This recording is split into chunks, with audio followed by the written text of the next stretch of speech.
Bien.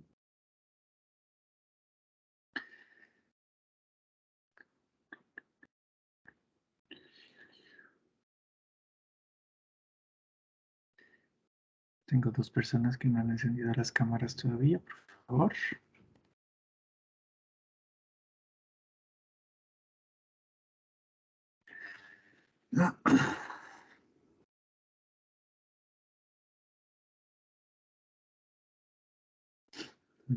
Bien, bien.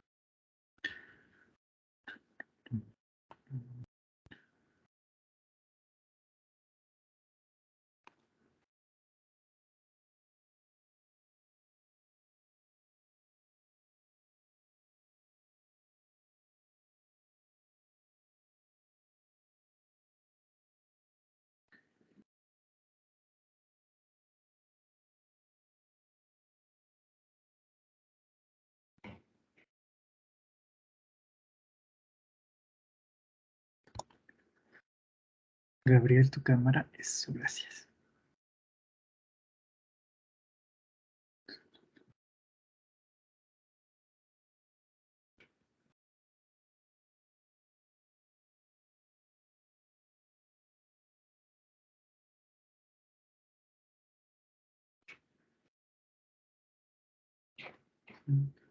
Eduardo, tu cámara.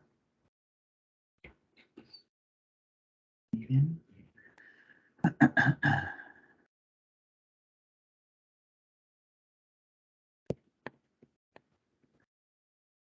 Eduardo, estamos teniendo problemas con la cámara, parece.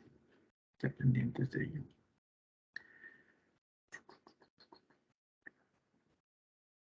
Esperemos 2 minutitos más y vamos a iniciar con la explicación del trabajito. Ok, algunos de ustedes, si es que ya lo revisaron, se les debió haber actualizado o les debió haber salido o aparecido ya en el aula virtual el trabajo, que es su proyecto por el que vamos a estar eh, trabajando todos como grupo, ¿ok?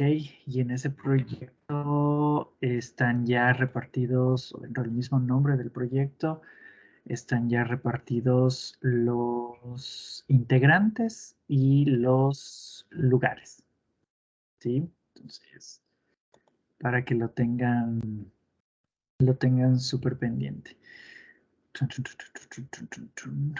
Y si es que no lo han revisado, pues pueden irlo abriendo mientras esperamos que se conecten el resto a la clase y lo vamos analizando, ¿listo?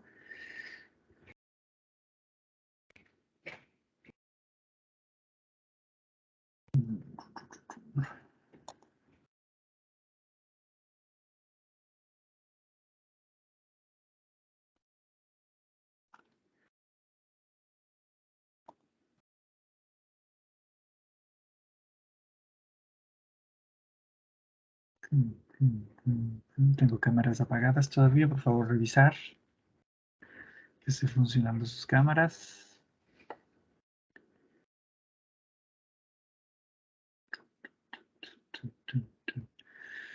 A ver, vamos a ir viendo comprobando. Alexander está con la cámara encendida. Alison, ¿dónde está? Ya la vi.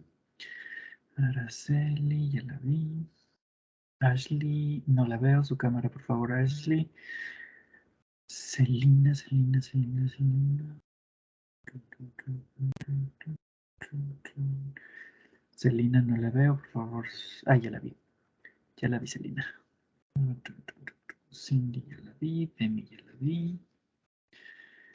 Eduardo, ya la vi. Elizabeth, ya la vi. Gabriel, ya la vi. Genesis, ya la vi.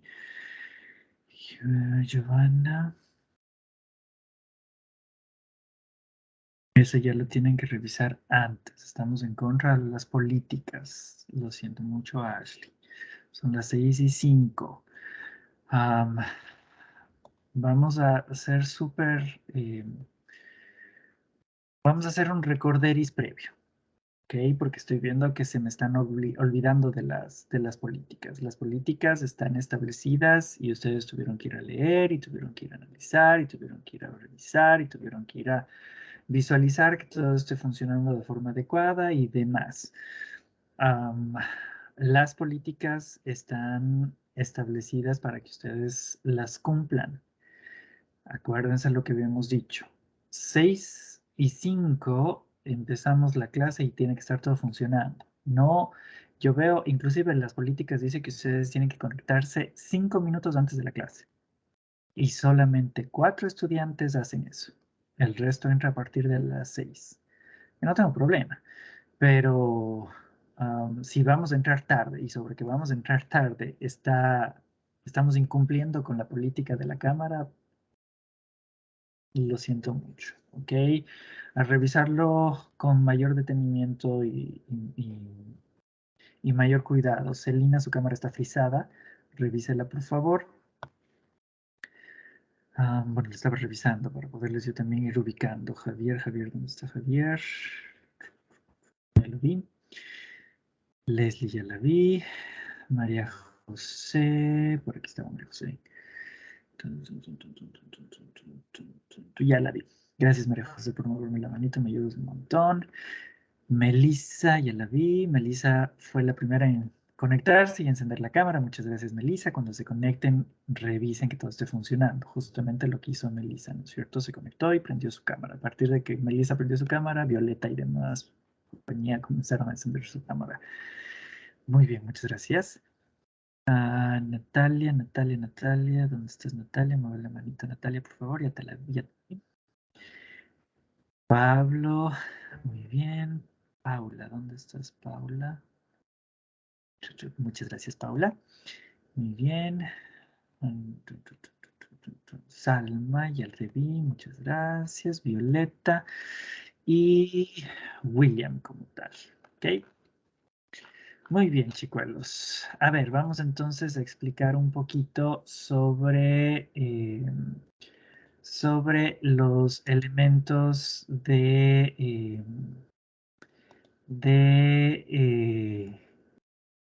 del trabajito. ¿Sí? ¿Revisaron su aula virtual? Espero que lo hayan visto, ¿no? Sobre todo para que ya vayan asociándose o relacionándose con quiénes están en su grupo y qué personas son las que van a estar dentro del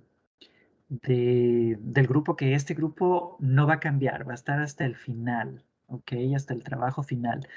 Dentro del proyecto o del establecimiento del proyecto, ustedes van a encontrar eh, las fechas en las que tienen que entregar los avances, qué va a contener cada avance y la rúbrica del proyecto escrito. Esa rúbrica va a aplicar para las tres presentaciones del proyecto, exceptuando la presentación final.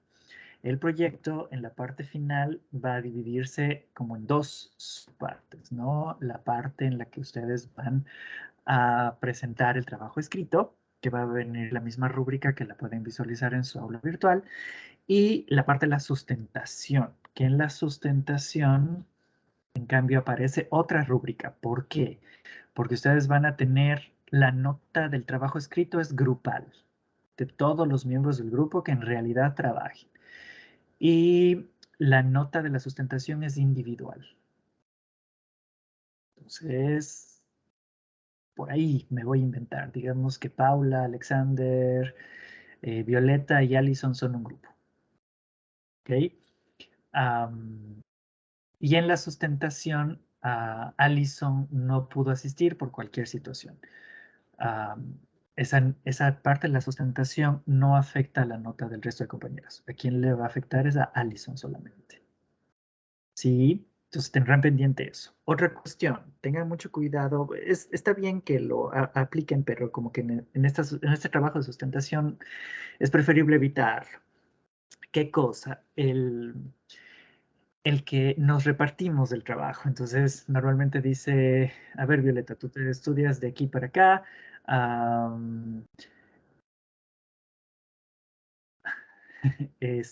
Alexander, tú de aquí para acá, etcétera. ¿Y qué pasa? Que cuando sustentan se nota. Y el jurado, acuérdense que en la sustentación no voy a estar solo yo, va a estar un jurado de profesores, que ya fueron sus profesores, algunos de ellos, y otros serán sus profesores. El momento en el que el jurado les haga una pregunta o les consulte sobre algo, ustedes el jurado puede hacer una pregunta abierta al grupo, en la cual cualquier persona del grupo puede participar, o puede hacer una pregunta directa, es decir, me invento, Paula, ¿qué quiso decir cuando explicó esto? Y si Paula no puede defenderse, obviamente la parte de la sustentación va a ir a la nota para Paula, no para el grupo como tal. Si Paula, por ejemplo, es solo una suposición, no puede responder, después de que le dan el tiempo permitido a Paula para que responda y no lo puede hacer, cualquier miembro del grupo puede ayudar. Vamos a entender que son nervios, que, lo que ustedes quieran, pero si vemos que es repetitivo eso, o sea, si no te hacen solo una pregunta al grupo y Paula no responde, sino otro jurado también le hace una pregunta a Paula y tampoco responde, ahí sí podría estar en peligro la nota del trabajo grupal. No se preocupe, María José. La nota del trabajo grupal, ¿ok? La nota del trabajo grupal eh, sí podría estar en riesgo si es que comenzamos a ver ese tipo de cosas. ¿Por qué? Porque se va a notar quiénes hicieron el trabajo y a quiénes le pusieron solo el nombre. Si eso sucede, el grupo tiene cero. ¿Ok? Entonces, acuérdense que todos ustedes van a tener bastante trabajo que hacer porque si ya leyeron el trabajito es amplio. Entonces, no es justo de que Paula, Alexander, Violeta y Allison se carguen el trabajo y el otro o la otra compañera no haga nada y le pongan el nombre. No está bien. ¿Ok? Entonces, digamos que eso llega a pasar, chicuelos. Ustedes como grupo tienen que enviarme un correo indicando el nombre de la persona que no ha participado. Entonces, una vez que yo tenga ese correo con eh, las evidencias, ¿no es cierto? Porque me suelen juntar chats de WhatsApp o cuestiones así que me muestran que la persona no participó, entonces yo lo separo o la separo del trabajo y pues no es que tiene opción de hacer un trabajo solo o sola. Simplemente si eso llega a pasar, chao, perdió los puntos correspondientes a proyecto en el primero y segundo parcial. ¿Quedó claro? Muy bien. Si leyeron el trabajito, dice que por grupo necesitan tener 2 salidas. Cuidado y se me confunden porque ayer que explicaba esto con el otro, en el otro paralelo, se me, se me confundieron en la que me pusieron...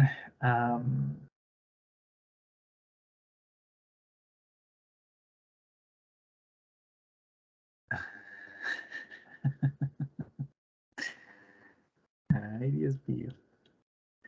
Ay, Dios mío. Ay, Dios mío. Que no estamos entendiendo las políticas. Por favor, remítanse, chicos, siempre a las políticas, ¿sí? Revísenlas, analícenlas y demás. ¿Ok? Muy bien. Para el trabajo, ustedes como grupo tienen que demostrar a través de evidencias, las evidencias son videos o fotografías, en las cuales ustedes puedan demostrar que fueron por lo menos 2 veces al sitio. Eso es lo que se pide. ¿Ok? 2 salidas al sitio. No es la salida de campo de la materia. La salida de campo de la materia es otra cosa. Esas salidas que ustedes van a hacer al sitio, no es obligatorio que todo el grupo vaya a la salida las 2 veces. Me invento nuevamente. Digamos que Paula, Alexander, Violeta y Allison son el grupo. Para la primera salida, ustedes como grupo deciden que Violeta y Allison van a ir y para la segunda salida deciden que Alexander y Paula van a ir. ¿Se entiende? O ustedes pueden decir como grupo, que sí me ha pasado, que los 4 van a ir la primera y la segunda vez. Ustedes deciden, eso ya queda en cada grupo, eso es potestad de ustedes decidir. ¿Ok? Ahora bien, cuando ustedes vayan a realizar este tipo de planeación o planificación, siempre es bueno que establezcan o indiquen cuándo van a salir. Me explico. Digamos que ustedes como grupo dicen, vamos a viajar este fin de semana. Entonces, ese fin de semana... Espérenme, Alison, que no alcanzo a leerle. No se preocupe, Alison, tranquila. Digamos que ustedes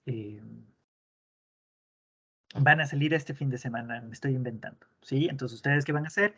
El día viernes como grupo van a escribirme un correo y van a decir, profesor, el grupo tal, vamos a dirigirnos al lugar, tal día y de tal hora a tal hora, para generar como una hoja de ruta de lo que ustedes están haciendo. ¿Ok? Simplemente es eso. ¿Listo? Bien. En el trabajo se va a revisar muchísimo las técnicas, metodologías y herramientas que ustedes han aprendido en otras materias. Entonces aquí van a tener que traer todo lo que aprendieron en Introducción a la Economía, Fundamentos de Administración, Fundamentos de Marketing, Introducción a la Antropología y Arqueología, Introducción a la Historia y Etnohistoria, Geografía Física y demás. ¿Ok?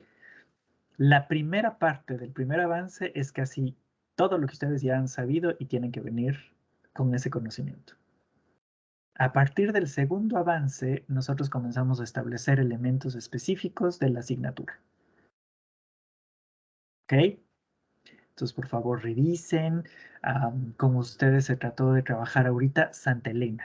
Entonces, se les repartió diversos lugares en Santa Elena, como Santa Elena, La Libertad, Salinas. En el caso de Salinas, por ahí me van a decir, profe, Salinas, ¿o qué parte de Salinas en específico? Solamente un espacio, todo el cantón Salinas, ¿ok? Igual cuando digan la parte de Santa Elena es solo el cantón de Santa Elena, ¿ok? Tengo, a ver, Salinas, Santa Elena, La Libertad, Vallenita y Allanque, si no estoy mal. ¿Ok? Hasta ahí llegamos en este primer parcial, o en este parcial con ustedes. Cada uno de ustedes tiene que conocer a la perfección su territorio, porque cuando ustedes vayan a sustentar su trabajo ante los profesores de la carrera, les pueden hacer preguntas sobre alguna cuestión de ahí. Y acuérdense que algunos de los profesores han trabajado mucho en esta zona, o algunos son de esta zona. Entonces, eh, hay que estar súper preparados. Para la sustentación, mi recomendación es que sean lo más formales posibles. ¿Esto qué quiere decir? Que si pueden venir pues, bien vestiditos como para la ocasión, pues, está muy bien, ¿no? Que todo esté funcionando, que si van a utilizar un video, si van a utilizar una presentación, que preferible no sea de PowerPoint, sino traten de utilizar presentaciones interactivas, más dinámicas, que llamen la atención, porque también es una parte que les van a evaluar. Yo igual a ustedes les voy a compartir la rúbrica de evaluación del proyecto oral para que sepan qué tienen que hacer y cómo lo tienen que manejar, etcétera, etcétera. ¿Ok? ¿Cuánto tiempo tienen como grupo para sustentar? Pues tienen como grupo para sustentar 15 minutos, incluidas preguntas y respuestas de su jurado. ¿Qué pasa, profe, si en toda la sustentación me demoré 13 minutos? Pues está bien, porque dejas 2 minutos para que te puedan hacer las preguntas y respuestas. ¿Qué pasa, profe, si me demoré sustentando 15 minutos? Está mal, porque no vas a dejar espacio para las preguntas y respuestas. Y grupo que no tiene preguntas o respuestas no va a tener valoración por parte del jurado. ¿Ok? Entonces, a que sepan calcular bien el tiempo, a que traten de hacer prueba y error entre ustedes mismos, midiéndose los tiempos, revisando que todo esté funcionando bien y demás. No es aceptable para el día de la sustentación que vengan por ahí y me digan, profes, que se dañó el internet, o para eso son un grupo. Digamos, en el mismo ejemplo, Paula era la encargada de presentar y se quedó sin internet.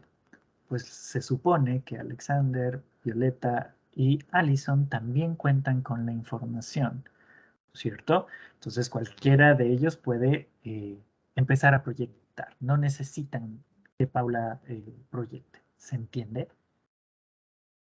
Perfecto. Muy bien, chicuelos. Entonces, eso por un lado. ¿Por qué les decía que no se confundan con la salida de campo? Porque la salida de campo es otra cosa. La salida de campo es una salida en la cual van a intervenir los elementos relacionados con la materia de fundamentos de planificación turística y alimentos y bebidas. Y ese va a ser solo un día. Van a salir temprano y van a regresar 7, 8 de la noche, en el que van a hacer actividades tanto de mi materia como de la materia de María Fernanda o José Luis. Sí, no tiene nada que ver. Entonces, tendrán también presente eso para que se organicen con el avance de su trabajo. Ya saben que el día que va a ser la salida de campo, que si mal no recuerdo es el 29 de junio, pues no esperen para que el 29 se generen las cosas. Otra recomendación, con base a la experiencia que ya nos ha sucedido. Si es que llegase a pasar, chicuelos, que ustedes dejan para el último la carga del documento, sobre todo en el trabajo final, porque el trabajo final se vuelve pesado por los anexos, las fotografías y demás cuestiones que ustedes cargan.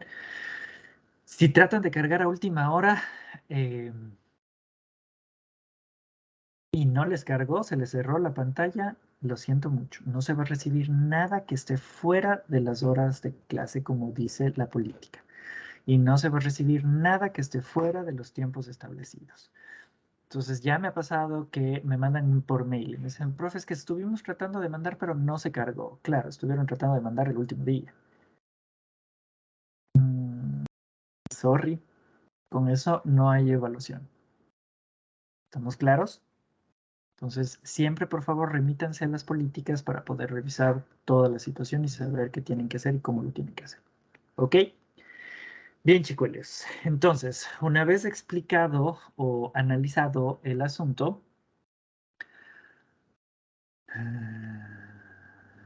vamos a continuar con la clase.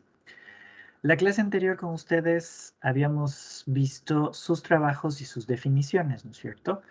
Que lo hicieron bastante bien, hicieron un trabajo bastante bueno. ¿Por qué tratamos de ver esto de las diferentes definiciones? Porque es importante que ustedes aprendan a conocer las diversas verdades que se pueden presentar, ¿sí?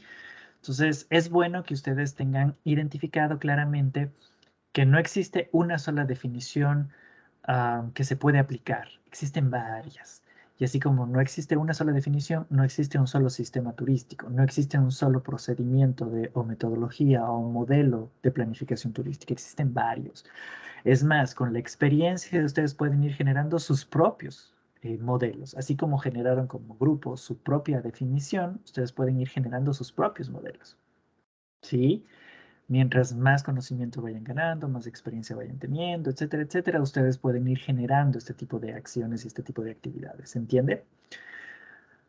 La clase anterior vimos que establecer este tipo de- de definiciones no es tan sencillo como parece, no es un juego de palabras simplemente, sino que esas palabras tienen que comprender y contener algo, ¿no es cierto? Tienen que manejar una razón de ser. Cada uno de ustedes como grupo propuso y estableció elementos bastante interesantes de los abordajes de la planificación. Y vi que la mayoría de ustedes me establecieron que la planificación nos permite elaborar o establecer elementos relacionados con el aspecto turístico, principalmente en los campos económico, social y ambiental, que es el turismo sostenible que siempre tenemos, ¿no es cierto? Ahora, ¿qué les parece si les digo yo que el turismo sostenible no existe? O que es una filosofía, más que una realidad. A nosotros desde que empezamos a estudiar turismo nos han metido en la cabecita, ¿no? El turismo sostenible, el turismo sostenible, el turismo sostenible. Am, y digo a nosotros porque cuando yo también estudié turismo nos enseñaban lo mismo, ¿no? Pero cuando ustedes comienzan a salir o comienzan a leer mucho más y comienzan a ver otras perspectivas desde otros lugares y otros contextos, cuando yo llegué a España principalmente me dijeron, un profesor de una de las maestrías me dijo, ¿qué es eso de turismo sostenible? ¿Me puedes explicar? Y ojo, que si ustedes han revisado del turismo sostenible, habla inclusive, no me bajes la manita, Melissa, habla inclusive la OMT, ¿no es cierto? Que habla del turismo sostenible y demás. Eso quiere decir que todos los territorios y todos los países deberían conocer de qué se trata. Am, entonces, obviamente, pues uno explica o repite lo que le enseñaron, ¿no? Pues el turismo sostenible busca ser económicamente fuerte, ambientalmente amigable y socialmente responsable, y bla, bla, bla, ¿cierto? Y me dijo, ay, ¿y qué te parece si yo te digo que el turismo sostenible es una ideología impuesta por los países del primer mundo hacia los países del tercer mundo o en vías de desarrollo para que mantengan y conserven sus recursos naturales para el disfrute de los visitantes del primer mundo. Y pues cuando me puse a pensar dije, no. Después dije, sí, porque pues, me pongo a pensar en el Ecuador y Galápagos. ¿Quiénes de ustedes conocen Galápagos? Muy pocos, ¿no es cierto? ¿Quiénes de los ecuatorianos conocen Galápagos? Muy pocos. Siendo nuestro, siendo natural. Conservación. La Amazonía, ¿quiénes de ustedes conocen Capagui, el Sachaloch, el Napo Wildlife Center? Pero quienes sí lo disfrutan, los países desarrollados e industrializados. Entonces, tenía algo de lógica, ¿no? Y comenzó a cambiar un poquito el paradigma. Entonces yo ya no hablaba de turismo sostenible. Yo comenzaba a hablar de desarrollo local, que es otra cosa completamente diferente. El desarrollo local es comenzar a pensar en las localidades, en la importancia de la comunidad sobre la actividad turística. Que el turismo viene a ser el efecto de que una comunidad funcione de forma adecuada. ¿Se entiende? Entonces, cambian muchas cuestiones. Y esos cambios solo se dan con la apertura de ustedes a estos elementos. Aquí en esta clase vamos a romper muchos paradigmas. El primer paradigma que estamos rompiendo es el turismo sostenible. Después llegarán ustedes y se acordarán de esta clase. Cuando lleguen a la materia con Lady de desarrollo sostenible del turismo, y ella les va a hablar toda la materia de turismo sostenible. Porque pues, es el lineamiento que está establecido para nuestros países. Suena raro por ahí, ¿no? Melissa, cuéntame. Buenas tardes, profesor. Lo que pasa es Buenas que tardes. la verdad es que me he quedado sorprendida porque yo me encuentro haciendo las prácticas comunitarias y el título del proyecto es Creación de alternativas para un turismo sostenible del Cantón Santa Elena. Entonces, lo que yo entendí, lo que usted acabó de explicar, es que como tal no existe un turismo sostenible, pero sí desarrollo local o alternativas que puedan permitir un mejor desarrollo del turismo. O sea, con el fin de que más que todo se disminuya lo que es contaminación ambiental por dicha actividad.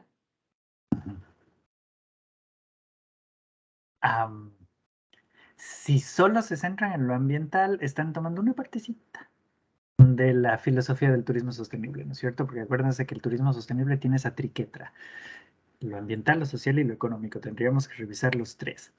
¿Cuál era mi principal problema? Yo tengo una formación numérica, ustedes ya lo vieron, más que sociológica o filosófica que normalmente tienen los profesionales en turismo. Entonces, para mí lo que no se mide no sirve. Y recuerdo que cuando empecé a dar clase, en SPOL hablaban mucho del turismo sostenible y me senté con Lady y le decía, ok, ¿cómo mido el turismo sostenible? No, es que el turismo sostenible es ambiental. Digo, no, yo ya me sé la filosofía. ¿Cómo mido el turismo sostenible? ¿Cuáles son los indicadores de medición del turismo sostenible? Entonces, inclusive a Lady le puse en aprietos. ¿Y qué está haciendo ahorita Lady? Está haciendo su doctorado y está queriendo crear esos indicadores de turismo sostenible. ¿Se entiende? Entonces, justamente parte del trabajo es comenzar a identificar en qué estamos mal o qué está fallando y nosotros poner nuestro granito de arena ahí y decir, a ver, esto era lo que estaba mal, aquí podemos fallar y aquí podemos arreglar y con esto podemos responder. Ahora está de tendencia otra tipología de turismo que ni siquiera es tipología de turismo porque se inventan cada cosa, pero hablan mucho ahora del turismo regenerativo. Y es más, el ministro de Turismo ya no habla de turismo sostenible. Él dijo, el turismo regenerativo. Estamos tomando modelos turísticos de Australia y Reino Unido para hablar de eso. ¿Tenemos el mismo contexto? ¿Tenemos la misma cultura? ¿Tenemos los mismos elementos? Mm. Es como que mañana más tarde me vengan a decir, es que nosotros vamos a hacer la nueva Silicon Valley en Ecuador y vamos a generar tecnología desde el país. ¿Tenemos la capacidad todavía para eso? No, por ahí me van a decir, ay, profe, pero sí tenemos talleres de robótica y domótica y no sé qué. Sí, pero son muy pequeñitos, como para decir que nosotros vamos a ser los nuevos exportadores de o la nueva Silicon Valley. Hay que comenzar a dar pasos más realistas, ¿ok? Um, so, por ahí pueden hablar, Melissa en su grupo. Y aparte, pues Andrea, Lady, Raiza, que son normalmente, y Maffer, que son normalmente las profesoras de vinculación, siempre saben cuál es mi posición sobre el turismo sostenible, ¿no? Yo hablo más de desarrollo local que de turismo sostenible, porque el desarrollo local sí se mide en indicadores de crecimiento, de calidad de vida y demás cosas. Si hay un indicador que pueda generarlo, pues mejor. En el 2020 o 21, ahí Lady me corregirá, la OMT ya empezó a generar un manual de indicadores de turismo sostenible. Entonces ahí sí. Ahora, ¿qué pasa? Que no es solo generar, sino es aplicarlos también, ¿cierto? Para ver si en realidad sirve, porque yo también puedo inventarme un indicador, pero tengo que ver si el indicador es representativo o no. Entonces, todavía tiene que pasar un tiempito para ver si esos indicadores tienen validez científica y contextual para decir sí. Y ahí yo mismo les diré, ok, el turismo sostenible sí es una modalidad de gestión turística aplicada en el Ecuador. Pero mientras no exista, prefiero hablar de desarrollo social como tal. ¿Ok? Muy bien, perfecto. ¿Dudas o preguntas de la clase anterior, chicos? ¿Algo que no haya quedado claro, de lo que se había revisado? ¿Todo está bien? Muy bien, entonces vamos a continuar. Yo había quedado en explicarles el cuadrito de Hall, ¿cierto? Seguramente, como ya revisamos aquí en clase, Hall ya es un autor para ustedes conocido, ¿no es cierto? O reconocido. Porque pues vimos que eh, posicionó, colocó algunas de las definiciones que se utilizan dentro de esta área de planificación turística, pero también lo deben recordar en la materia de teoría del turismo, porque uno de los sistemas turísticos que ustedes aprendieron es el de Hall, aparte del de Leiper, ¿no? Entonces, es un autor que ha venido siendo abordado bastante dentro de su proceso de formación. Hall, para entender un poquito el abordaje de la planificación turística, establece dos variables. Entender por una parte el tiempo del desplazamiento de las personas y por otra parte el espacio por donde se van a desplazar estas personas. Entonces, si ustedes se fijan, está analizando dos variables generales, tiempo y espacio. Y con esta trata de clasificar o segregar cómo podríamos establecer la distancia y el comportamiento de ciertas actividades, ciertos lugares para que sean considerados eh, turísticos o no. ¿Ok? Entonces, en una primera parte, Hall establece que cualquier desplazamiento que sea inferior a un 24 horas, ¿no es cierto? Y que normalmente esos desplazamientos inferiores a 24 horas se realizan dentro de la parte local o regional. ¿Por qué? Porque ustedes van a tener diferentes tipos de países con diferentes extensiones territoriales. Entonces, en Ecuador es fácilmente, en un día puedo estar en las cuatro regiones, en las tres regiones continentales sin ningún problema. Pero en otros países, como Canadá, Estados Unidos, Rusia, el mismo Brasil, ese tipo de movimientos no lo podemos hacer en 24 horas, ¿cierto? Entonces, para no pelearse con nadie, te dice, ok, vamos a hablar dependiendo de la expansión territorial del lugar al que estemos analizando, si ustedes se movilizan por horas entre lugares locales y regionales son considerados excursionistas, ¿no es cierto? Los day trippings. Los day trippings son las personas que viajan para conocer o reconocer o visitar un atractivo en específico o un recurso turístico en específico en el cual van a tratar de generar una diversidad de actividades. Estas personas van a tener eh, normalmente como finalidad la excursión la experiencia y el conocimiento del sitio o el conocimiento del lugar. Hay sitios o atractivos que ustedes pueden recorrerlos en horas o en minutos, pero hay otros atractivos que ustedes necesitan mucho, mucho tiempo para poder ubicarse, para poder recorrerlos como tal. ¿Sí? Normalmente en estos están ubicados los parques nacionales o las áreas naturales protegidas o los parques temáticos, ¿cierto? Por ejemplo, Disney, si ustedes van a viajar a Disney, en un día no visitan un parque. Necesitan por lo menos 3 días para conocer más o menos bien un parque. ¿Sí? De los 4 que tiene Disney World, no Disneyland, porque Disneyland sí se los podrían conocer en 2 días. Melissa, cuéntame. Quería saber si podría ponerse como ejemplo Cerro Blanco para visitarlo en un día, o menos. Ajá, Cerro Blanco, el mismo Malecón 2000, por ejemplo, chicuelos, que ustedes lo visitan y en un día o menos terminan de recorrerlo, visitarlo, tomarse las fotos, hacer las actividades y demás, ¿cierto?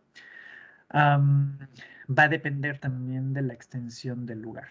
Entonces, algunos sitios sí nos van a exigir mucho más tiempo de visita y otros sitios, pues no. Entonces, por eso te dice que si el tiempo es inferior a un día y el movimiento normalmente es reconocido entre lo local y lo regional, pues estaríamos hablando de las excursiones, ¿cierto?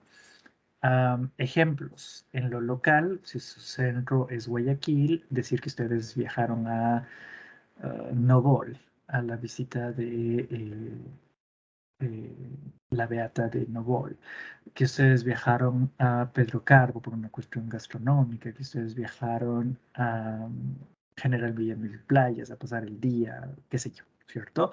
Ejemplo de esto mismo, estamos hablando de que nos movemos de una región a otra, que ustedes viajen de Guayaquil a Cuenca, por ejemplo. Están en 2 regiones diferentes, pueden ir al día y regresar. Son 3 horas y media. Es un movimiento bastante sencillo, ¿cierto? Muy bien, Génesis, cuénteme. Buenas tardes, profesor. Un ejemplo de esto Hola. también puede ser como cuando llegan los cruceros, que están un tiempo del día y luego Ah, vuelven a partir. sí, exceptuando el de Galápagos, ¿no es cierto? Porque los de Galápagos se quedan un poquito más. Pero de ahí, por ejemplo, los cruceros que llegan a Manta, correcto, llegan a Manta, bajan, visitan la zona de Manta y regresan al crucero. Entonces, permanecen un periodo inferior a 24 horas, ¿sí? 23 horas 59 minutos, más o menos, si queremos ser exactos. ¿Ok? Melissa, ¿me vas a decir algo más? Bueno, tenía una duda porque, por ejemplo, cuando uno va a los parques nacionales, yo tuve la oportunidad de visitar el Parque Nacional Cotopaxi, la Reserva Ecológica de los Limisas y también para ir a Rocopichincha. Entonces, ¿cómo se podría considerar esa categoría donde se demora mucho más en recorrer? Por ejemplo, la integral de los Pichinches tiene un promedio de recorrido de 3 días aproximadamente. Y Ahí asimismo para vamos. el Cotopaxi y todo eso. Ahí vamos, justamente ahí vamos. Viene la segunda categoría, que son el enclave turístico o el encaje turístico. Que el enclave turístico o el encaje turístico son aquellos movimientos que te exigen a ti una pernoctación. Partamos desde ahí, es decir, que te exigen que duermas en el sitio. Y que puede variar desde los 2 días, porque si voy un día es una excursión, puede variar desde los 2 días hasta los 365 días.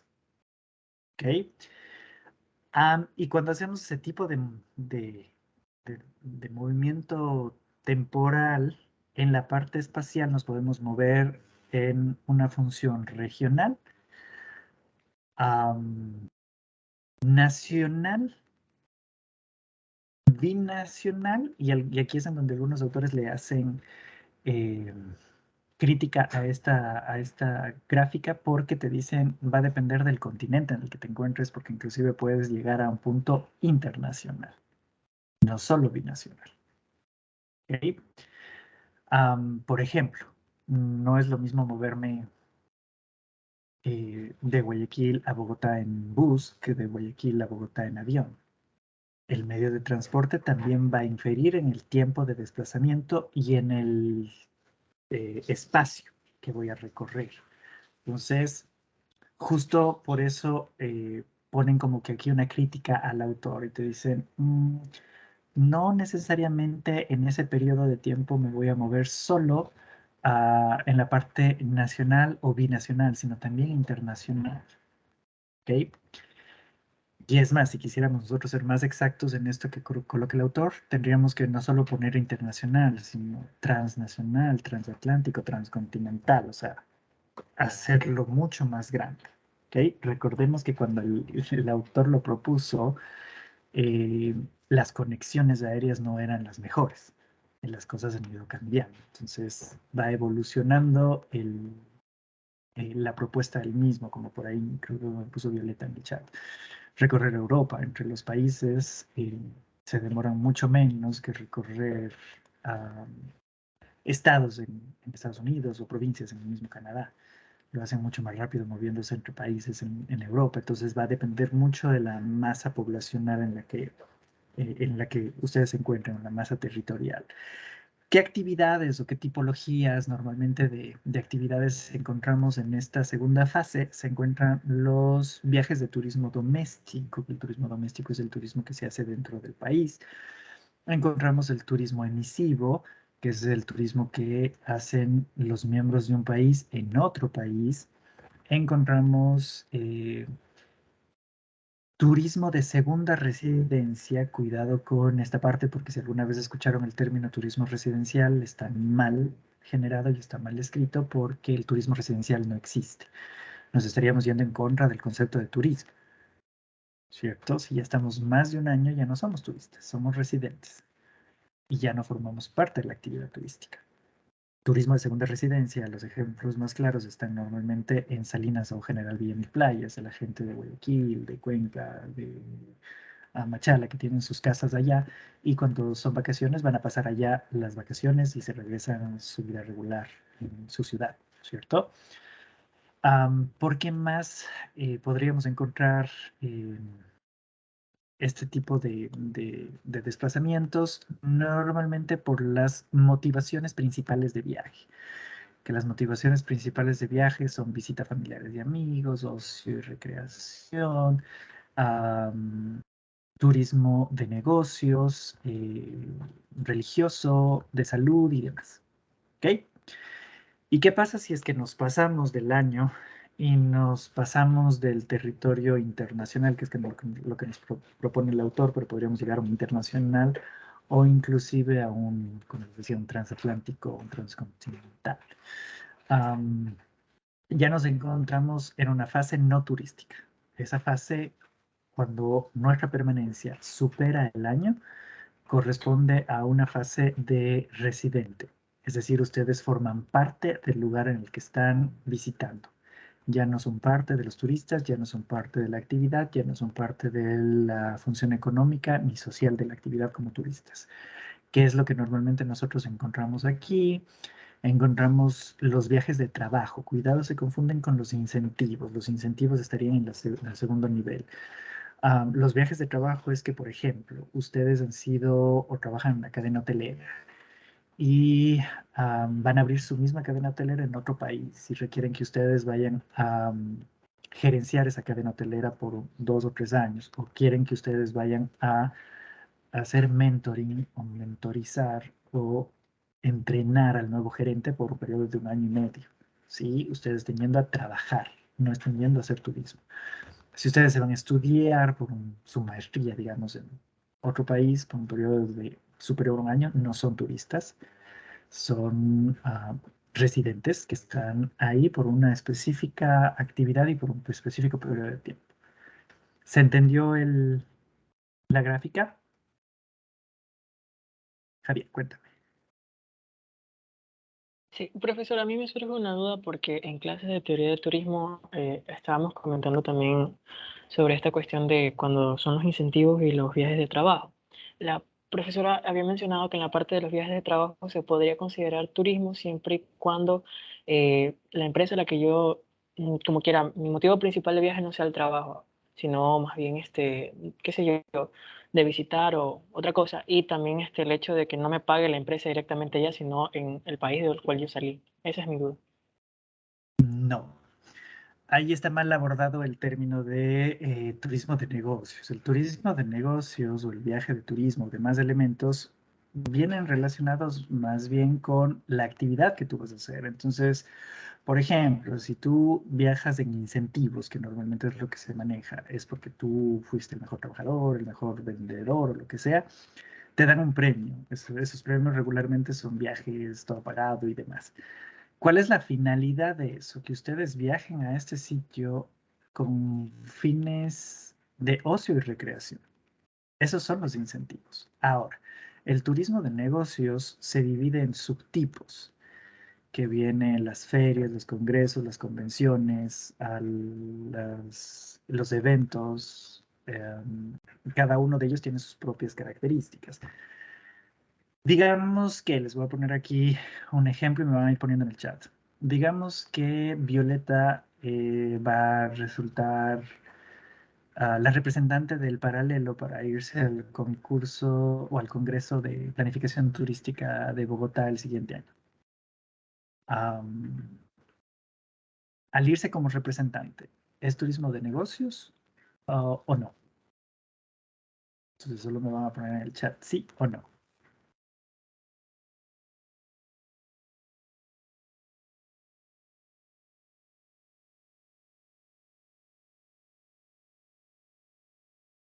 Sí me pone Javier.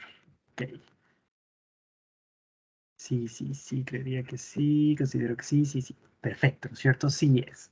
Ahora, en el mismo ejemplo, digamos que Violeta en ese congreso genera unas alianzas estratégicas con ustedes para nuevos proveedores y le entregan un anticipo del contrato. ¿Es turismo de negocios? ¿Sí o no?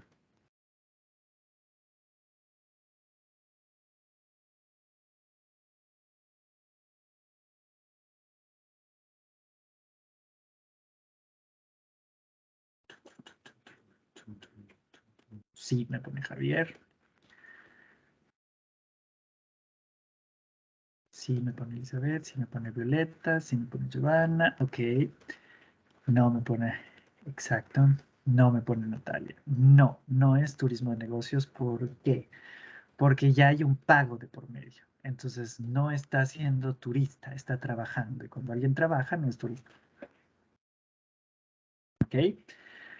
Ahora, digamos, con el mismo ejemplo, que Violeta está representándonos en este congreso y generó las alianzas estratégicas y firmó una carta de pago o una pagaré o lo que ustedes quieran, documento negociable, a ser cancelado en 15 días posteriores. ¿Está haciendo turismo de negocios? ¿Sí o no?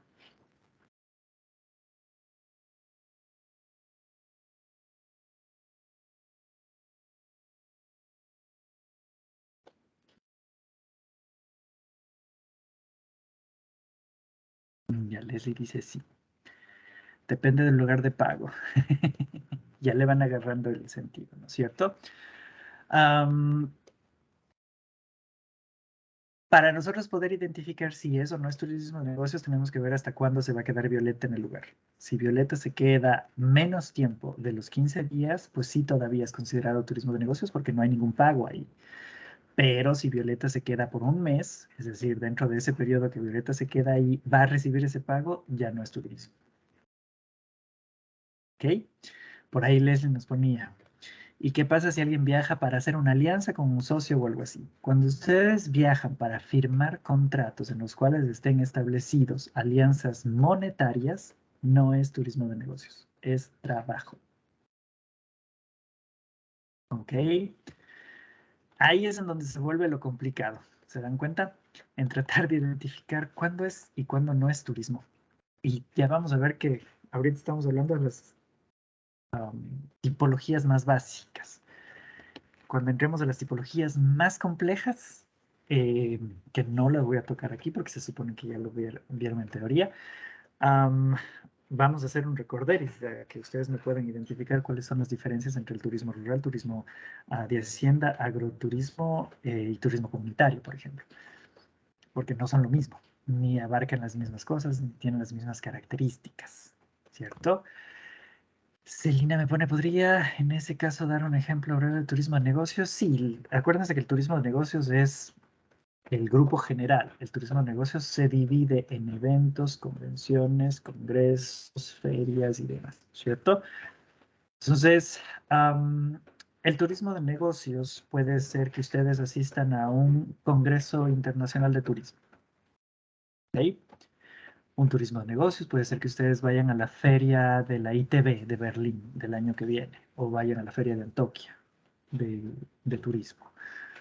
El turismo de negocios es que ustedes vayan específicamente a los World Travel Awards de turismo que se haga en Panamá, que estoy inventando. ¿Ok?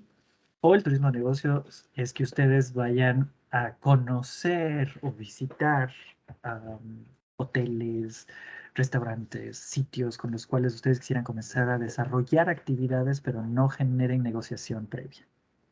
Van a ir a conocer, a ubicarse, a reconocer el sitio. ¿Ok? Leslie, cuéntame. Perdón, no sé si era Leslie o Génesis. Aguántenme. Sí, era Leslie. Cuéntame. Gracias. A ver, es que yo creo que, no sé, creo que no me expresé bien con mis palabras, con el ejemplo que puse ahí en el chat.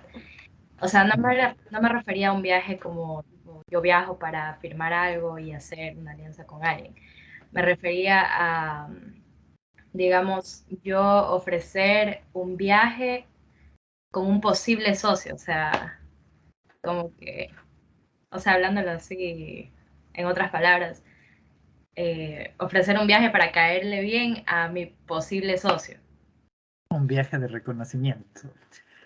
Ese es turismo de negocios, Yeah. ¿no es cierto? Porque se van a conocer, van a verificar si cuentan con la misma visión, los mismos valores, la misma calidad de servicio, qué sé yo. Eso cuando lleguen ustedes más adelante en operación turística vamos a ver que existe una división, se llaman fam trips, press trips, institute trips, etcétera, ¿no? No les voy a confundir ahorita con esa parte, más adelante en operación la van a aprender mejor. Génesis, cuéntame. Sí, profesor. Tengo dos dudas. La primera es que, por ejemplo, ahorita que usted mencionó de las diferentes divisiones de turismo de negocio como congresos y eventos, se me cruzó ahorita con lo que le llaman con el turismo de congresos y eventos. Entonces, ahí estoy confundida porque no sabría decir entonces de cuál estoy hablando. ¿Sí me explico? Si tú estás hablando de eventos, estás hablando de turismo de negocios. ¿Por qué? Este es justo el problemita que encuentro que me llegan a mis manos porque no me saben las diferencias tipológicas del turismo, que eso lo vamos a ver cuando entremos a sistemas. ¿Por qué? Porque, por ejemplo, si yo te digo el turismo patrimonial, ah, ¿es parte del turismo cultural?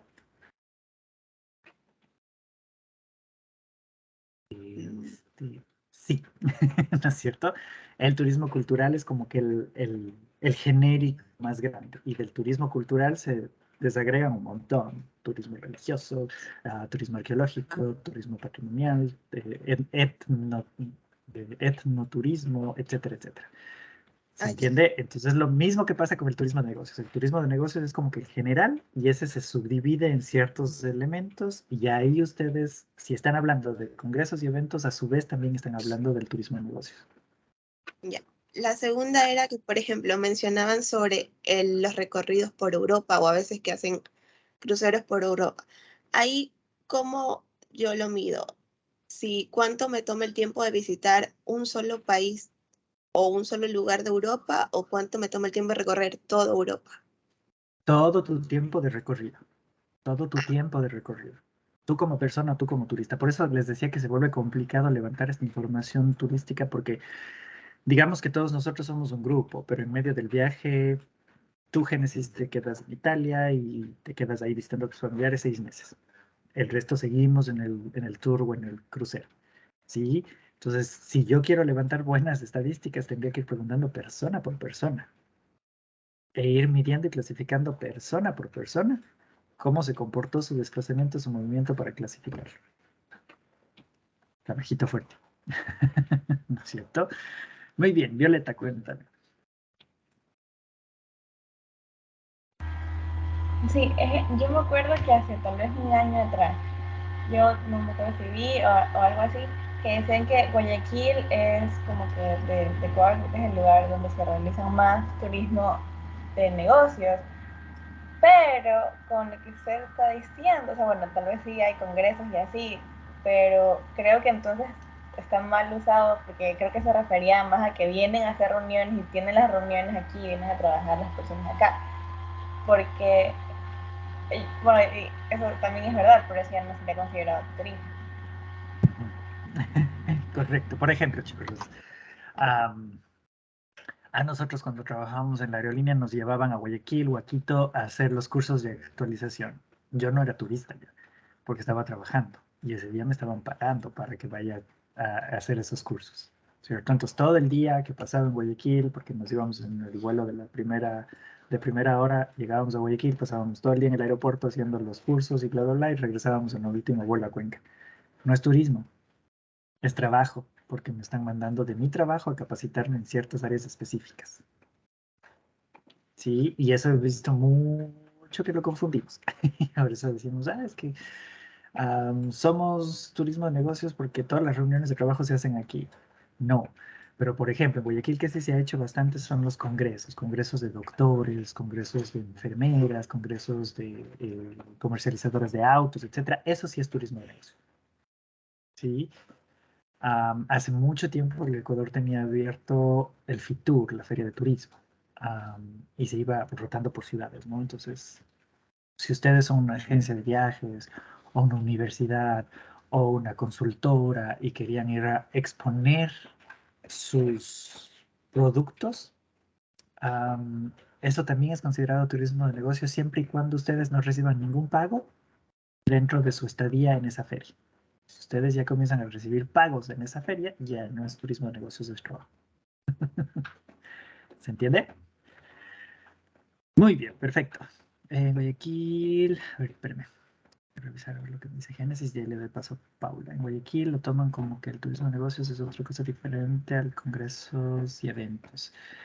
Sí, y ya vamos a ver de dónde nace ese problema, porque no sabemos las tipologías de turismo. Y es una de las preguntas que les voy a hacer más adelante, ya se los lanzo de spoiler, ¿no? Que ustedes me digan cuántas tipologías, modalidades y modalidades de gestión turística existen. Porque eso lo tienen que manejar, lo tienen que conocer y caracterizar a cada una de ellas. Entonces sí, Génesis, ya vamos a ver que por ahí nace el problema. Paula, cuéntame. Yo ahorita tenía una duda porque, por ejemplo, esas personas que se van a los programas de Work and Travel, ¿y ahí cómo sería? Porque algunos de ellos, incluso yo he conocido personas que van, trabajan y luego se van a casas de familiares y, o sea, pasean pero con sus familiares y no, realmente no gastan. El propósito del viaje principal o el propósito inicial del viaje, porque si leyeron el texto de introducción al turismo, los motivos de viaje los dividen en principal y secundarios, ¿no es cierto? Entonces, si tu motivo principal fue intercambio, no eres turista. Porque en el intercambio de trabajo, sobre todo en el work and travel, vas a trabajar y vas a recibir un pago por eso. Entonces, ya no eres turista. Si tú, por ejemplo, haces un intercambio, pero a una universidad por 6 meses, en la cual no te van a pagar nada en el sitio, sino van a pagarte en tu país. Digamos que ustedes se van a estudiar un año en la Sorbona de París y les van a ir depositando desde Ecuador hacia allá el dinero. Ustedes sí son considerados turistas. ¿Ok? Porque a ti no te está pagando la Sorbona, te está pagando desde Ecuador para que te puedas mantener allá. El dinero no lo estás recibiendo tú directamente en Francia. ¿Se entiende? Te está llegando desde Ecuador. El origen del dinero es otro. Normalmente el work and travel de por sí no es turismo, porque es trabajo. Entonces, como que un trabajo en un lugar diferente para que ganes experiencia, un poquito mejores el manejo del idioma, pero no es un trabajo per se. O sea, no es turismo per se, pero más que trabajo. vas a trabajar, van a trabajar duro en muchos de los casos, ¿no? Muy bien. Y si y si suponemos que hubiera ido por una capacitación, pero en eso también le dan un día libre para hacer cualquier actividad que usted quiera, ahí sí se considera como turista. Recuerda, motivo principal, motivo secundario. El motivo principal fue capacitación.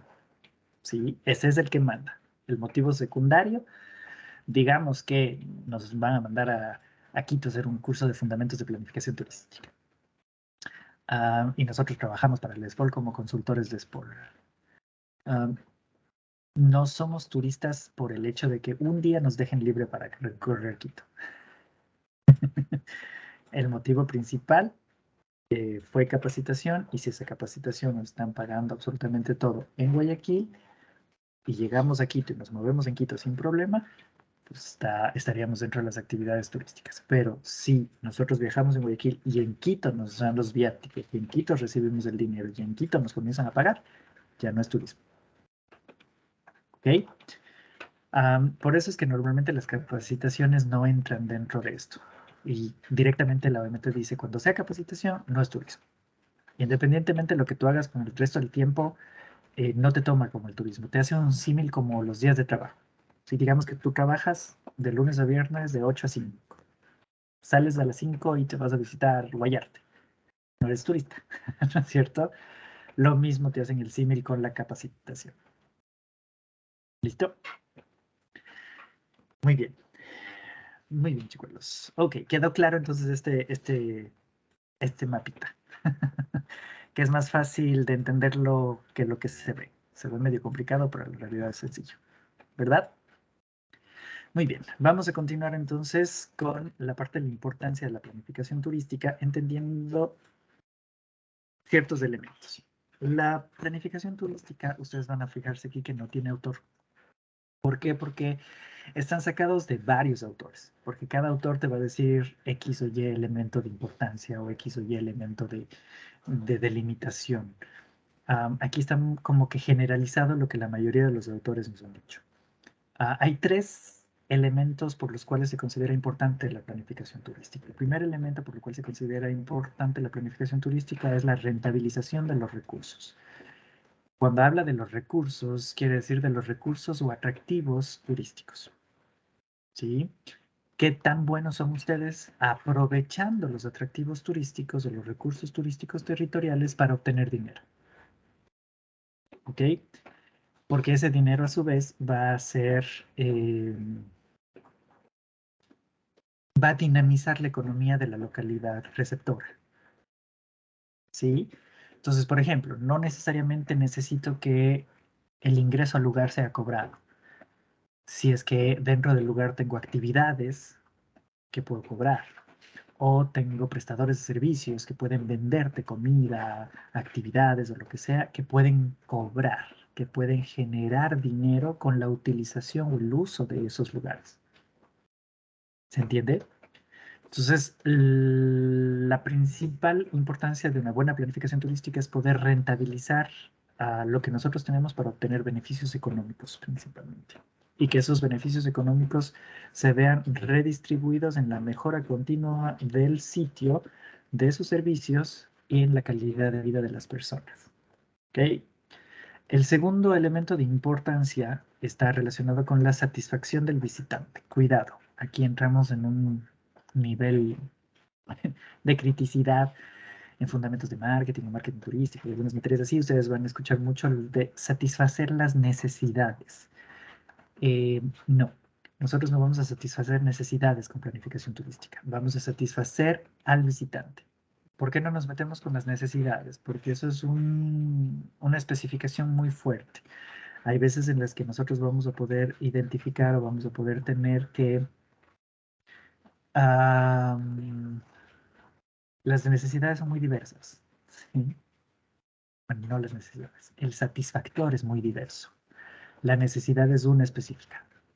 Y no podemos nosotros como planificadores o planificación ponernos la soga al cuello y decir vamos a satisfacer las necesidades de los visitantes. Vamos a satisfacer los requerimientos del visitante. ¿Qué es lo que el visitante requiere? Seguridad. Eso vamos a satisfacer. ¿Qué es lo que el visitante requiere? Transportación. Eso vamos a satisfacer. Pero el visitante me va a decir, ay, es que yo necesito comida vegana. En eso no podemos nosotros meternos como planificadores. Para eso están los prestadores de servicios turísticos específicamente. ¿Ok? Entonces, por ejemplo, una necesidad es la comunicación. Como ustedes manejen o cubran esa necesidad va a depender de cada uno de ustedes. Entonces, la forma de cubrir la necesidad se llama satisfactor. Entonces, para algunos el satisfactor va a ser hablar. Esa es mi forma de satisfacer la necesidad de comunicar. Para otros va a ser escribir o chatear. Para otros va a ser tener un teléfono celular. Para otros la necesidad va a ser mucho más específica. No, es que yo quiero el iPhone 13, no sé qué. Es que no, ¿se entiende? Por eso no nos metemos a una necesidad específica como tal, sino a los requerimientos del visitante. Y mucho peor, satisfacer las expectativas del visitante, porque las expectativas dependen de cada persona. Lo que es bueno para mí, para ustedes puede que no sea bueno, o viceversa. Lo que para ustedes es bueno, para mí puede que no sea bueno. ¿Se entiende? Sigan nomás, Pablo. Leslie, cuéntame. Sí, profesor, quería comentar algo. Es que justo ahorita que dice esto de las necesidades, yo me acordé que usted en la clase pasada mencionaba que el turismo, a la final, al menos ahora, también es como un bien de lujo, un bien suntuario. Y yo había leído algunos, o sea, investigué un poco y lo denominaban al turismo como un bien de primera necesidad y no como de lujo. Entonces, yo también ahí como que pensaba como que, o sea, para mí sí, en cierto modo sí es un bien de lujo porque no todos se lo pueden permitir. Entonces, ¿Quién fue el autor que te eso, dijo que es de primera necesidad? déjame buscar. Aquí está. No te preocupes, hasta que lo encuentres ahí me lo escribes. ¿Por qué? Porque no sabe de economía ese autor. Seguramente es profesional en turismo, pero no en economía. ¿Quién categoriza esto de primera necesidad, bienes de lujo y demás? No es el profesional en turismo. Obviamente nosotros tenemos que decir que el turismo es un bien de primera necesidad porque necesitamos que la gente viaje, porque si no, no trabajamos en nada. Pero no es cierto. Porque un bien de primera necesidad quiere decir que si yo no lo consumo, pongo en riesgo mi vida o la de mi familia. Si yo no duermo, es peligroso para mi salud. Si yo no como, es peligroso para mi salud. Si yo no tengo seguridad, es peligroso para mí y para mi familia. Sí, ¿se entiende? Pero si yo no viajo, no me pasa nada. Nadie se muere por no viajar. ¿Sí? Permanecimos encerrados mucho tiempo. La gente se volvió un poco loca, tal vez, pero nadie se muere por eso. Tienen, por último, si tanta necesidad tengo de salir, salgo a un parque, a una zona de recreación. Entonces, ahí sí tendríamos como irle peleando un poquito hacia autor, porque seguramente sabe de turismo, pero no de economía, porque que me diga que es un bien de primera necesidad del turismo se debería incluir en la canasta básica. Y no es cierto. Ustedes para poder viajar necesitan ahorrar, ¿no es cierto? Y todo lo que se ahorra para poderse comprar es un lujo. La necesidad de comunicación, por ejemplo, que estábamos hablando, ustedes pueden satisfacerla hablando, no les cuesta nada, ¿cierto? Pero si el satisfactor va a ser un teléfono celular o lo que ustedes quieran, mientras más costoso sea el teléfono celular, ese satisfactor se vuelve más suntuario que primordial, ¿verdad? Entonces, sí, ya te doy la palabra, Leslie, que me digas quién fue que dijo eso. Violeta, cuéntame. Entonces, lo de la satisfacción de los visitantes lo podemos relacionar con cumplir con lo principal de la infraestructura, que son el transporte, las comunicaciones, sanidad y la energía. Con los requerimientos principales del visitante. ¿Por qué le dejamos con requerimientos, Violeta? Porque antes de la pandemia nadie pensaba en la bioseguridad, ¿no es cierto? Y pasó lo de la pandemia y ahora todo el mundo te dice, no, pero, y la mascarilla, o están vacunados. comienzan a haber otros requerimientos, ¿me entiendes? Es más, la pandemia trajo muchos problemas para las zonas urbanas, porque la gente no quería y no quiere viajar todavía a zonas con mucho conglomerado urbano, sino zonas abiertas, a espacios naturales y rurales, en donde ustedes no tengan mucho contacto y reduzcan el riesgo en ese punto. ¿Sí? Un requerimiento que siempre te van a pedir, no necesariamente va a estar con la infraestructura. La seguridad no es infraestructura, la seguridad viene más con la superestructura, ¿no es cierto? La parte de las leyes, los organismos y los mecanismos que te generen seguridad. Entonces, dejémosle como los requerimientos del visitante. Y acuérdense que los requerimientos son cíclicos. Entonces, lo que requieren hoy, mañana ya no lo quieren o quieren algo más. Sí, eso hay que estar muy pendiente y para eso se debe establecer siempre lo que se denomina como inteligencia de mercados. Leslie, cuéntame.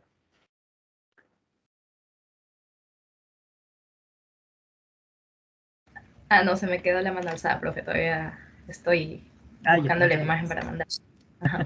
Nos compartes por el chat la imagen. A ver quién fue para asustarnos un poquito. William, cuéntame. Tenía una duda acerca del tema de satisfacción satisfacción de los visitantes. Y estaba pensando en algo que había mencionado anteriormente. Digamos que un visitante requiere de un profesional del turismo que dice, requiero un profesional de turismo que tenga un conocimiento amplio de un idioma extranjero, que tenga un buen sentido de la cultura, de muchas cosas que son mm, difíciles de conseguir y que si no vienen de un mismo país. Bueno, ese tipo de cosas que no nos... que, que conozca de la religión. Ah, yo pienso que, y lo relacionaba a algo que dijo antes, que si no se puede medir, no tiene mucha utilidad. ¿Cómo lidian para comprender qué tanto una persona comprende acerca de eso? Si es algo que es muy difícil de medir, qué tanto sabes de cultura del uno del otro. No sé si o a qué nivel cómo lidia con este tipo de problemas. Es súper bueno lo que nos dice William, porque es súper complicado, ¿no es cierto? Es súper complejo tratar de medir ese tipo de cuestiones intangibilizables, que es el conocimiento como tal. ¿Cómo mido? Con profesionales buenos. Entonces, por ejemplo, ¿de qué me sirve a mí? Y ese es un problema que tiene Ecuador. ¿De qué me sirve a mí que un hotel, por ejemplo, quiera contratar a una persona que sepa inglés si la persona que le va a hacer la entrevista no habla inglés? ¿Cómo mido si sabe o no sabe inglés? ¿Cierto? Por ahí me dirán, pero profe, es que yo tengo el certificado de tal lugar. Porque aquí ya hemos visto que no por tener un título significa que saben algo. Sí, el conocimiento no es igual a título no, o a certificado. No es cierto. Tenemos muchos que tienen título y no saben nada, y tenemos muchos que no tienen título y saben mucho. Entonces, hay que quitarnos esos paradigmas ahí. ¿Cuál es el principal problema, William? Es que lastimosamente la formación en turismo ha sido muy subestimada. Y cualquiera puede trabajar en turismo, cualquiera puede hacer turismo. Es que el turismo no se estudia, el turismo solo viajan, el turismo solo pasean. Y no es cierto. Y es el principal problema que siempre tenemos. Por ejemplo, cuando yo fui a Guayaquil y me guiaron la primera vez en Guayaquil, casi lloro, porque pasábamos por casas coloniales, republicanas, y me hablaban de Marcimex o de los cines de la 9 de octubre. No me interesa eso, me interesa la parte cultural que se nota que tienen y que no la aprovechan. Entonces,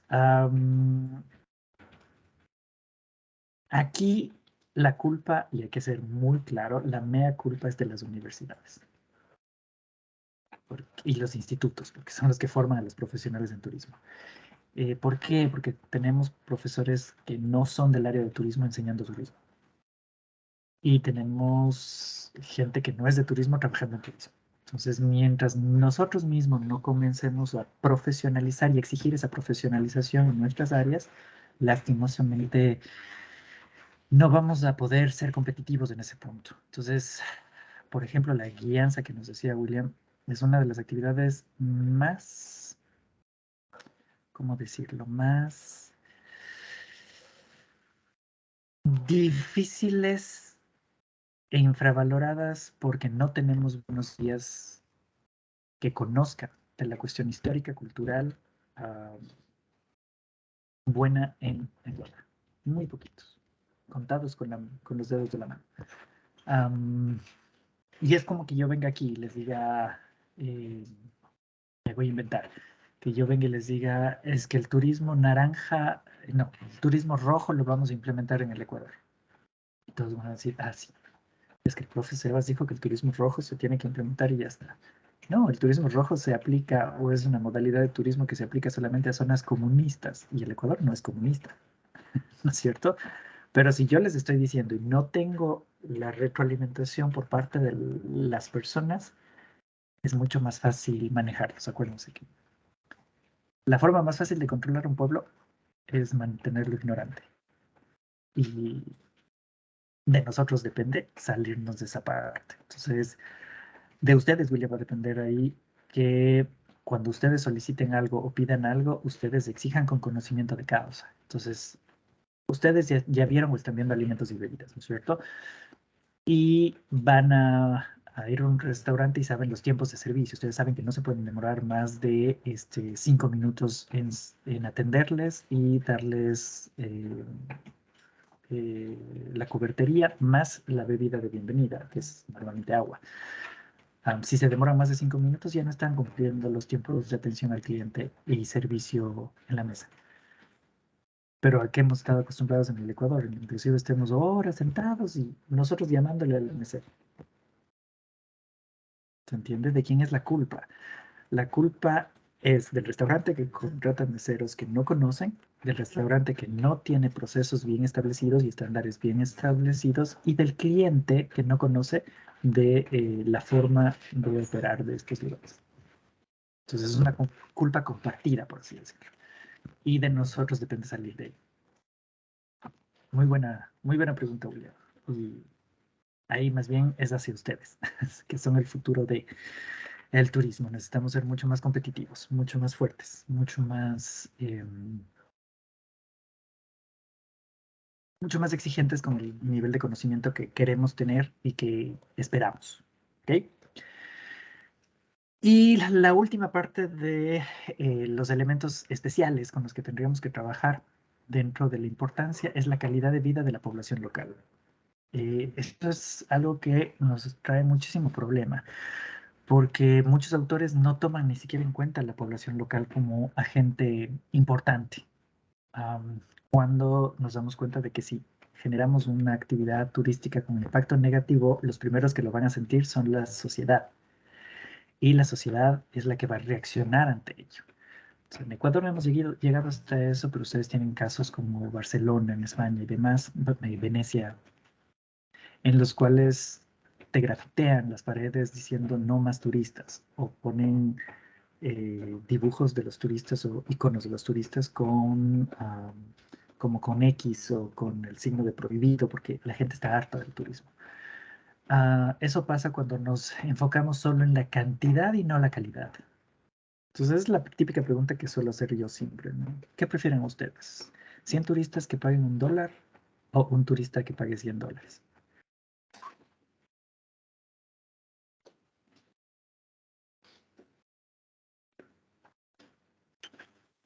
Entonces la respuesta, si es que vamos a ser, si vamos a ser ambientalistas, conservacionistas y demás, me van a poner un turista que pague $100, ¿no es cierto?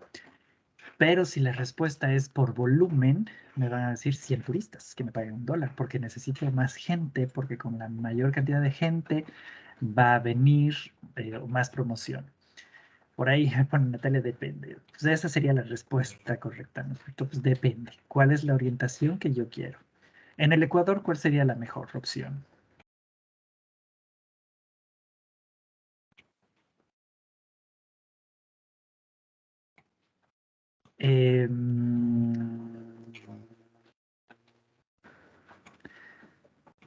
Más que relativo, es político. Depende de lo que quiera el presidente o el ministro de ese momento. En la parte pública. Y en la parte privada depende del gerente o el presidente de la empresa, qué es lo que quiere en ese momento. En la parte comunitaria, pues del jefe comunitario. En el caso del Ecuador, el ministro Ponce Enríquez, que ya analizaremos después a los ministros, tuvo una política que era un turista por cada ecuatoriano. Entonces, según él, nosotros teníamos que recibir 14 millones de turistas. Si no podemos mantener a 14 millones de ecuatorianos, vamos a poder tener o atender a 28 millones de personas en el Ecuador. No, es ilógico. Entonces, eso, por ejemplo, es una idea de la política que mantenía. Una política de degradación, una política en la que no pensaban en la localidad, una política en la que decían, quiero volumen, no me interesa cuánto pago, quiero que vengan. Y eso lo único que genera es destrucción en los sitios. Si a mí me preguntan con todos los lineamientos actuales que tenemos, yo prefiero siempre un turista educado a 100 turistas como volumen. Entonces, obviamente que el turista que venga a pagarme $100 no me va a llegar al Hotel Bachita. Me va a llegar a un buen hotel, me va a llegar a un buen restaurante, va a necesitar un buen guía, ¿se entiende? ¿Eso qué va a exigir? Profesionalización, mejora en el servicio, cultura del servicio, vocación de servicio, etcétera, etcétera, etcétera, que el sitio debe cumplir. ¿Se entiende? Entonces vamos a tener ahí un montón de elementos y un montón de cosas bastante interesantes que se podrían ir trabajando. Ahí les voy poniendo las semillitas de la duda para que ustedes vayan trabajándolo más adelante. ¿Ok? Siempre céntrense, y esto es recomendación, siempre céntrense en la localidad.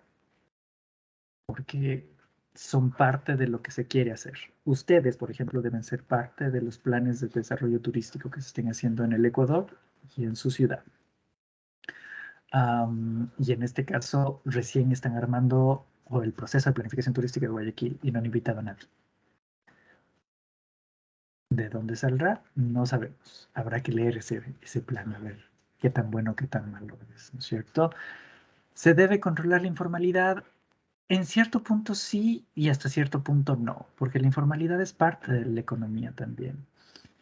Y en ciertos lugares la informalidad forma parte de la cultura del sitio, inclusive. Entonces, si queremos llegar a controlar y coartar esos espacios, estamos quitando la identidad cultural al sitio. No es bueno venir y decir, vamos a renovar o vamos a recuperar cierta zona y se me van todos los informales. Porque lo único que estás haciendo es provocando un rechazo en los residentes que se va a visualizar en el rechazo a los visitantes. ¿Sí? A ver, Javier, cuéntame. Hasta eso voy a leer lo que Leslie nos mandó. Sí, es que yo en la parte de informalidad me refería, por ejemplo, ya que viene un solo visitante que va a pagar una cantidad mayor, entonces por lo general él va a exigir un producto, o no más bien un producto, sino un servicio, por ejemplo, un servicio de guía de calidad. Entonces, por ejemplo, yo he visto muchas personas que realizan el trabajo de guía, pero no son guías en sí porque no tienen una formación en esta área, simplemente han tenido la oportunidad de la experiencia o han realizado algún curso, ya que la ley lo permite hasta ahora. Entonces, a eso me refiero con controlar Denuncia. Es que pasa muchísimo lo que nos dice Javier, y eso es ilegal. Eso no es informal, eso es ilegal. Hay una diferencia entre ser informal y ser ilegal. El hecho de que yo estés prestando mis servicios de guía sin contar con una licencia de guía que tiene que dar el Ministerio de Turismo es ilegal. Entonces yo he visto eso un montón en Guayaquil. Y cuando he salido con recorrido con los estudiantes, lo que salía a hacer es acercarme al guía y decirle, ¿me permite su licencia? La tengo, no. El reglamento dice que su licencia tiene que estar en un lugar visible. Si usted no lo tiene, simplemente tome una foto y lo voy a denunciar en el Ministerio de Turismo. Porque eso no está bien. Está poniendo en duda todo lo que se está generando y todo lo que se está haciendo. Y si han escuchado las guianzas de la gente, que son informales, dan pena ajena, ¿no? Muestran al monumento de Bolívar y Martín, que dicen que es Abdalá Bucaram y no sé quién. Una vez escuché, se inventan cualquier cosa. Entonces ustedes son parte del problema y de la solución. Son parte del problema si se callan.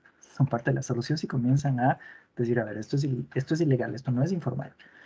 Informal es una persona que está vendiendo en la calle porque sus condiciones económicas no son las adecuadas, porque no tiene un sueldo fijo, porque no cuenta con condiciones de trabajo favorables, porque el sistema no se los da. Pero otra cosa es yo hacer o prestar un servicio que sé que necesito ser profesional y lo hago a sabiendas de que no lo es. Eso es ilegal. A ver, ahí te respondí, Leslie, ¿no es cierto? Turismo. Ven lo importante de que turismo sepa de números para evitar caer en este tipo de comentarios, ¿no? Es una idealización de esa persona, pero no es cierto. No es cierto en sí. Muy bien. Celina me dice, ¿cuál sería la faceta informal? ¿La faceta informal en qué? Celina, todo el video ha estado con su cámara apagada.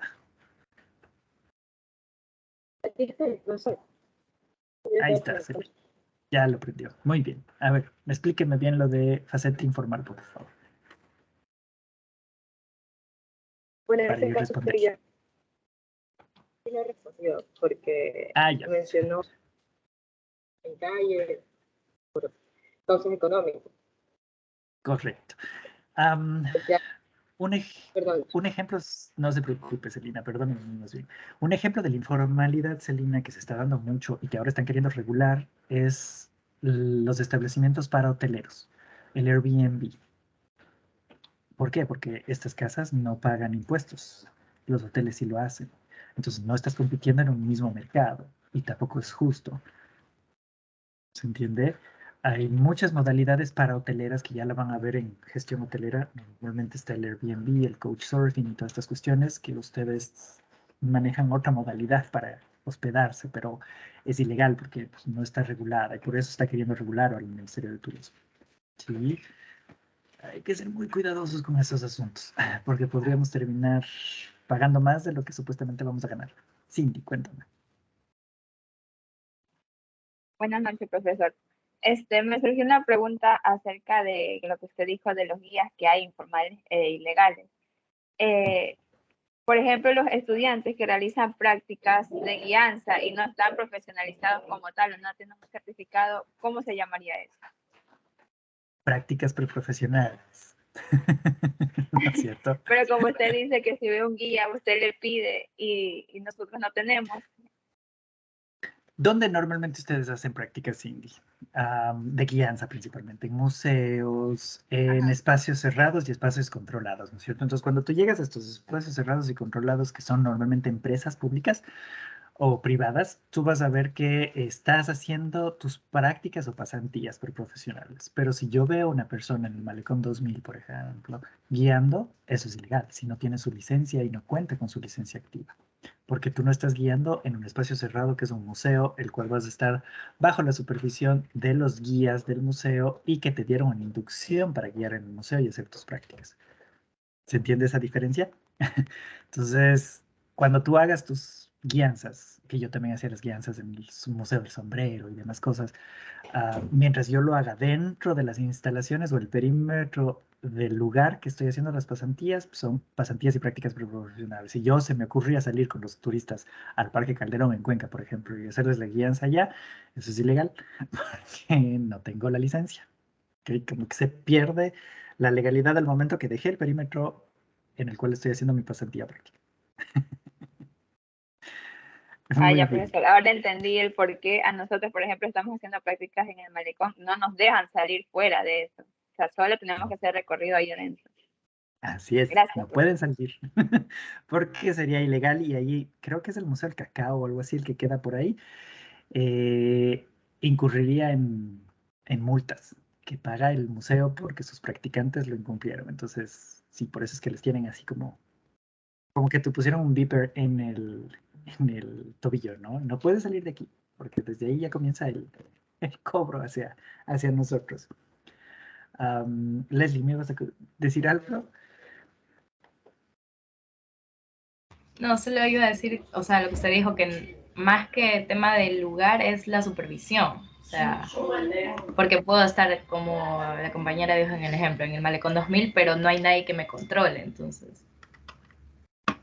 Y si es que llegasen a controlarte y tú sabes que estás haciendo mal, eso en legislación se llama dolo.